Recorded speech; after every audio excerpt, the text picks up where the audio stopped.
Gente, quase todo artista do YouTube e TikTok já fez essa trend. Então eu tinha que tentar também, né? Mas assim, como eu sou meio megalomaníaca da arte, eu tive que misturar umas coisas, inventar outras diferentes. Então assim, eu pus feltro, fiz aquele olho que mexe, coloquei uma linguinha e só pra me dar mais trabalho, né? De qualquer forma, eu espero que vocês gostem. Não vou mais enrolar, bora pro vídeo.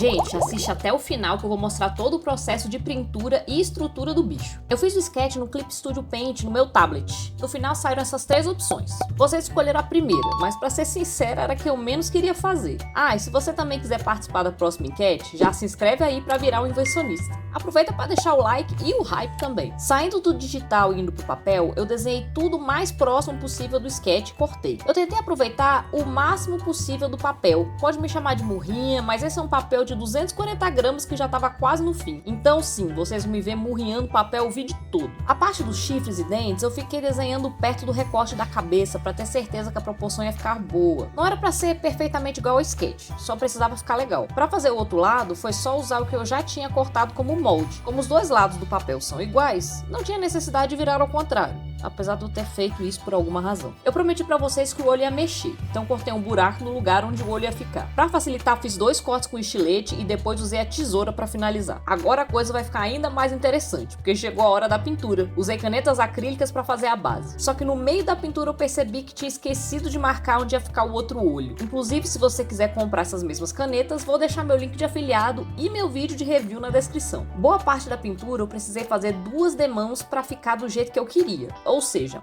muita tinta. Fiz alguns detalhes para simular o pelo, mas deixei mais estilizado, não queria efeito realista nesse projeto. Ou em quase nenhum projeto meu, porque eu gosto muito mais de arte cartoon. Depois da caneta acrílica, fiz alguns detalhes com caneta nanquim e já fui para os lápis de cor. Eu tentei fazer esses pelos verdes para colocar mais uma corzinha no bicho, mas quase não apareceu. Daí voltei com lápis branco para clarear um tiquinho. Também usei os lápis de cor para fazer uns efeitos de sombra. E vocês acreditam que no final, mesmo com um papel dessa grossura, ele ainda emborcou? Obviamente que foi por causa da quantidade de tinta, mas ainda assim eu precisei colar tudo num outro pedaço de papel para resolver o problema. Pausa para eu colando o negócio errado e arrancando para colar de novo. Detalhe, por causa disso esse lado da mandíbula ficou meio ondulado. Enfim, agora eu tenho tudo que eu preciso para começar a colar cada pedacinho, começando pelos chifres e dentes. E para colar as 2 metades de um jeito que fique igual, eu coloquei uma em cima da outra desse jeito que vocês estão vendo. Agora todo mundo segura minha mão que vem a parte mais problemática desse fantoche, a estrutura. Vou ser bem sincera com vocês aqui, rolou muita tentativa e erro. Como vocês estão vendo, eu usei a própria cabeça do dragão para medir o tamanho. Tentei usar as 2 partes para ver a largura que eu queria que tivesse. Eu fiz 1 milhão de medidas, usei régua, mas na real a única coisa que precisa nessa parte é deixar uma abinha em cada lado para colar nas 2 metades da cabeça. Já a parte da mandíbula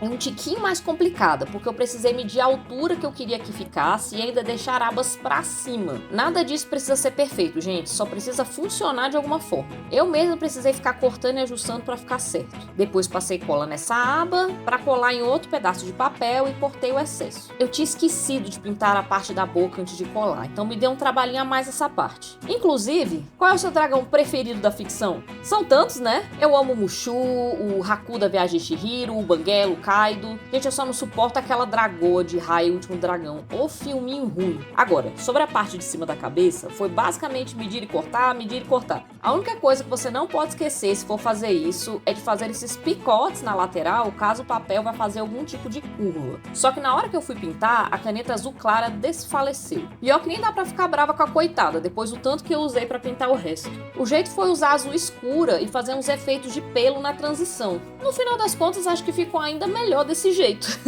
Gente, eu vou fazer igual o Aleno e pedir pra vocês me ajudarem a dar um nome pra ele. Deixa sugestões aí nos comentários. Depois de colar tudo, eu percebi que cometi uma leve burrada. Eu fiz os cílios no olho que vai mexer. E como a tinta azul clara tava nos últimos suspiros, tive a ideia de usar o azul escuro e dar uma esfumada. Mas quando fui ajustar os cílios do outro lado, eu não vi que a tinta tava molhada ainda e manchei tudo de preto. O jeito foi usar o restinho da tinta e fazer várias e várias camadas até sumir. Agora vem minha parte preferida, o feltro da barbicha. Esse foi meu jeito de diferenciar meu dragão dos outros que eu vi na internet. Agora, se você já viu algum com feltro, finge que eu não disse nada. Eu queria que mais alguma coisa tivesse feltro além da barbicha, então fiz as sobrancelhas, de novo. Foi um trabalhinho a mais, mas na minha opinião valeu super a pena. Eu também inventei de fazer uma língua, porque... Por que não, né? Já tá me dando trabalho mesmo, que fique top. Eu fiz uma abinha e colei na mandíbula pra ela ficar meio solta. Acho que fica muito mais legal assim. Pra ficar mais fácil de segurar e não soltar na minha mão, eu fiz esse aro do tamanho de 3 dedos, porque o indicador vai controlar o olho. Falando nele, eu fiz o meu melhor pra deixar parecido com o outro lado. Eu espero que tenha dado certo. Testei um pouquinho e fui pra pintura. Aqui o processo foi exatamente o mesmo do outro olho, só que tinha que ter um espaço a mais pra ele mover. Também fiz um aro pra colocar o meu dedo, que eu tive que arrancar e fazer de novo, porque ficou frouxo da primeira vez. E pra finalizar, só faltou colar o pedaço de papel que ia juntar as duas partes da cabeça. Pra quem não viu meu vídeo do álbum de figurinhas, eu fiz um álbum com metas artísticas e tô colando as figurinhas conforme eu for fazendo as coisas. Eu decidi acatar a sugestão da Ana Cleide e considerar esse um arte em fantoches.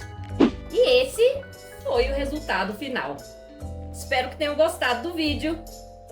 E se você gostou desse vídeo, certamente vai gostar também do meu álbum de figurinhas sem impressora e do meu review de canetas acrílicas. Também não esquece de deixar o meu nome nos comentários. Beijos, até a próxima e fui!